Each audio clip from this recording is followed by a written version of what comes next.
குயில் ஆடாத மயில் நானாக இருந்தேனே. பூவோடு வரும் காற்றாக என நீ சேர தெளிந்தேனே.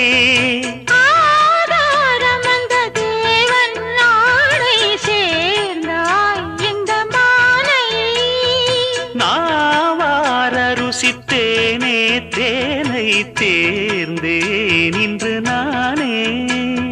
வந்த துணையே வந்து அணையே, அந்த முள்ள சந்திரனை சொந்தம் கொண்ட சுந்தரியே. சாமி கிட்ட சொல்லி வச்சு சேர்ந்தது இந்த செல்ல கிளியே.